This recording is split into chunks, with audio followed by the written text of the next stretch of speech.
कब्रिस्तान की रात। लखनऊ प्राचीन कौशल राज्य का हिस्सा था। ये भगवान राम की विरासत थी, जिसे उन्होंने अपने भाई लक्ष्मण को समर्पित कर दिया था। इसलिए ऐसे लक्ष्मणावती, लक्ष्मपुर और लखनपुर के नाम से जाना गया, जो बाद में बदलकर लखनऊ हो गया।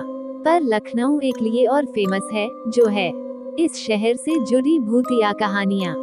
जब लखनऊ विश्वविद्यालय के लाल बहादुर शास्त्री के हॉस्टल में पढ़ने वाले 3 दोस्त सोनू, विशाल, रोहित के बीच शर्त लगी कि किसमें इतनी हिम्मत है जो कब्रिस्तान के अंदर एक रात बिता सके, क्योंकि यहाँ वो कब्रिस्तान है जिसमें 1857 में मारे गए अंग्रेजों को दफनाया गया था। और उन दोस्तों में से विशाल ने हिम्मत दिखाई और शर्त मान ली।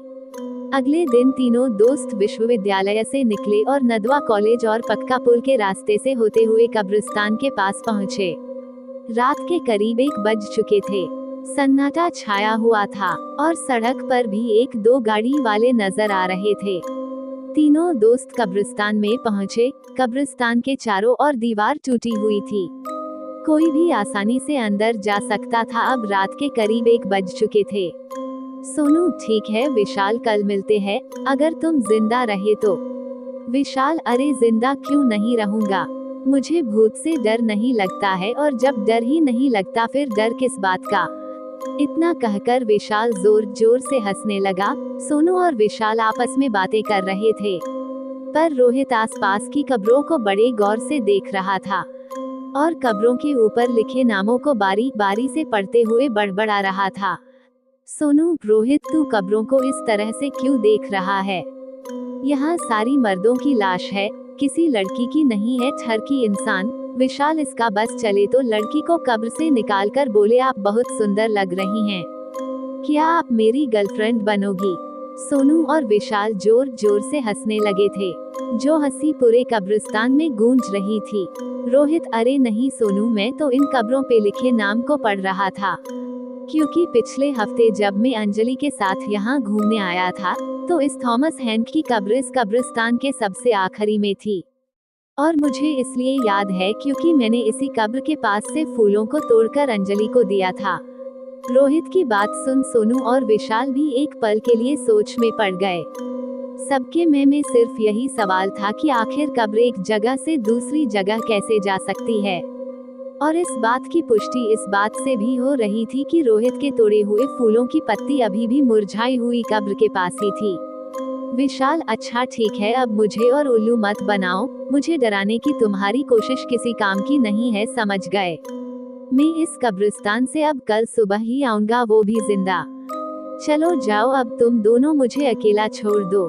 विशाल की बात सुन सोनू और रोहित कुछ नहीं बोले और आपस में बात करते हुए कब्रिस्तान से बाहर आ गए, और विशाल अपने दोस्तों को कब्र से जाते शांत देख रहा था। और उनके जाने के बाद विशाल उसी थॉमस हैंड की कब्र के ऊपर बैठ गया और वहीं पर जमी घास को नोचने लगा। उसकी नजरें पूरे कब्रिस्तान को ताड़ ही रही थी। तभी जमीन से एक हाथ निकला और विशाल के हाथ पकड़कर उसे कब्र से नीचे गिरा दिया। उसने जब आसपास देखा तो कोई नहीं था, और जब उसकी नजर अपने हाथ पर गई तो हाथ पर किसी के नाखूनों से नुचा हुआ था, जिससे खून निकल रहा था। उसने खुद को संभाल कर एक बार फिर कब्रिस्तान को देखा तो उसे धुआं ही धुआं उठता हुआ दिखा, जो उसी को घेरने उसी की तरफ बढ़ रहा था। इससे पहले ही वो कुछ समझ पाता, धुएं ने उसे घेर लिया, जिसकी वजह से उसका दम घुटने लगा, और फिर अगले ही पल उसे गोली और तलवारों की आवाजें आने लगी, और ठीक उसकी आंखों के सामने स्वतंत्रता सेनानियों ने अंग्रेजी हुकूमत के सिपाहियों को उन्हीं की बंदूक से उन्हीं का सीना छल्ली कर रहे थे। तलवारों से उनका जिस्म और उनकी गर्दन दोनों को काट रहे थे, और ये सब विशाल के सामने हो रहा था। इतना सारा खून, मौत की चीखें सुनते हुए विशाल की सांसों की गर्माहट बढ़ गई थी, पर उससे पहले वो कुछ समझ पाता या इस सदमे से निकल पाता, अचानक ही किसी ने विशाल को पीछे से धक्का दिया और उसे जमीन पर गिरा दिया। उसने जब पीछे मुड़कर देखा तो कोई नहीं बल्कि सोनू और रोहित ही थे, और सारा धुआं एक पल में गायब हो गया। सोनू, अबे देख कितना फट्टू है ये। रोहित, अबे जब इतना डर लगता है तो यहाँ अकेले आने के लिए हाँ ही क्यों करी? जरा अपने चेहरे का रंग देख, डर के मारे कितना उतरा हुआ है। सोनू और रोहित जोर से हंसने लगे क्योंकि अचानक से धक्का लगने की वजह से वो डर गया था। विशाल, बंद करो तुम लोग अपनी ये नौटंकी और चलो यहाँ से, मुझे और नहीं रहना इस कब्रिस्तान में। तुम्हें अंदाजा भी है मैं अभी क्या देख रहा था? विशाल जानता था कि जो उसने अभी देखा है वो कभी अपने दोस्तों को समझा नहीं पाएगा, इसलिए झुंझलाता हुआ दोनों से कहकर बाहर जाने को हुआ ही था। तभी रोहित ने उसका हाथ पकड़ उसे रोक लिया। रोहित, अबे तू अकेला कहाँ चल दिया? चिंता मत कर, तेरे साथ साथ अब हम भी इस कब्रिस्तान में रुकेंगे। फिर तो ठीक है ना? विशाल, पर रुकना ही क्यों है? जब से मैं आया हूँ अजीब सी ठंड लग रही है और तुम दोनों के हाथ भी तो बर्फ की तरह ठंडे हो चुके हैं। मैं कहता हूँ चलो। विशाल रोहित से हाथ छुड़ाकर कब्रिस्तान की बाहर की ओर चल ही रहा था कि अचानक ही सोनू ने उसके गले में रस्सी डाल वापस से उसे कब्रिस्तान में घसीटने लगा। विशाल, सोनू ये तुम क्या कर रहे हो? मैं विशाल तुम्हारा दोस्त, तुम मेरे साथ ये क्या कर रहे हो? विशाल चीख चीख के सोनू से कहे जा रहा, पर सोनू ने उसकी एक नहीं सुनी और घसीटता हुआ एक पेड़ के पास ले आया, फिर रस्सी को पेड़ की डाल पर फेंक दूसरी तरफ से खींचता हुआ विशाल को फांसी चढ़ाने लगा। विशाल, सोनू ये तू क्या कर रहा है? रोहित, तू सोनू को रोकता क्यों नहीं? तुम दोनों मेरे साथ क्या कर रहे हो? विशाल के इतना चीखने पर भी उन्होंने उसकी एक न सुनी और देखते ही देखते विशाल फांसी की वजह से झटपटाने लगा। इतने में ही उन दोनों में से एक बोलता है, अब जब तू मर ही रहा है तो सुनता जा, हम वो हैं ही नहीं जो तू समझ रहा है। मैं हूँ सेनापति थॉमस हैंक और ये मेरा सिपाही था। तुम भारतीय हमेशा से ही अंग्रेजी हुकूमत के गुलाम थे और गुलाम रहोगे। इतना कहकर उन दोनों का शरीर धीरे धीरे अंग्रेजी हुकूमत के सिपाहियों की पोशाक से ढक गया, जिनकी आंखों के सामने विशाल फांसी पर लटका तड़प रहा था। विशाल के इतना तड़पने पर भी उन सिपाहियों को चैन नहीं आया। उन्होंने अपने हाथ में पकड़ी बंदूक और तलवार से विशाल के शरीर को छल्ली करना शुरू कर दिया, जिससे विशाल की मौके पर ही मौत हो गई।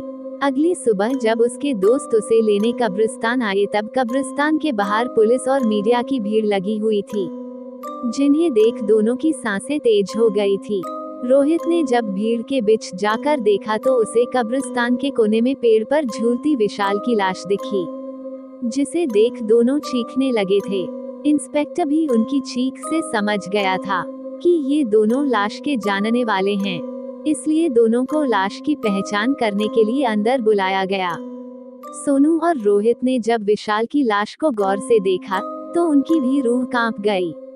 गला जोर से दबने की वजह से विशाल की आंखों की पुतलियां बाहर आ गई थी। आंखों की जगह 2 काले गड्ढे दिखाई दे रहे थे और नीचे जमीन पर खून ही खून बिखरा हुआ था। साथ ही गोलियों के खाली कारतूस भी बिखरे हुए थे, पर विशाल के जिस्म पर कट का एक भी निशान नहीं था। दोनों ने लाश को पहचान तो लिया था, पर अब ये केस पुलिस को भी समझ नहीं आ रहा था। पर पोस्टमास्टम से ये बात साबित हो चुकी थी, बाहर से भले ही उसके शरीर कोई खरोच न हो, लेकिन अंदर से उसका शरीर गोलियों से छल्ली पड़ा था और अंदर से मांस नशे, यहाँ तक कि हड्डियां भी कटी हुई थी।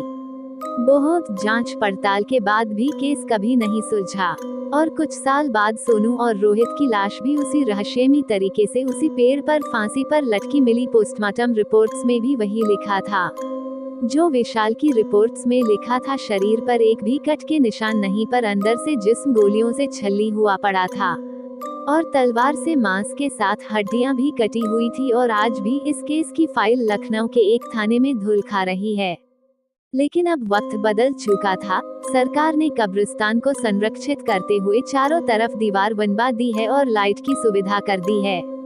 अब ये रोड रात भर चलती है, लेकिन आज भी तमाम रोशनी और लाइट के होने के बावजूद लोग उस कब्रिस्तान में जाने से डरते हैं। यदि ये कहानी आपको पसंद आई हो तो अपने दोस्तों और अन्य लोगों के साथ शेयर जरूर करिएगा।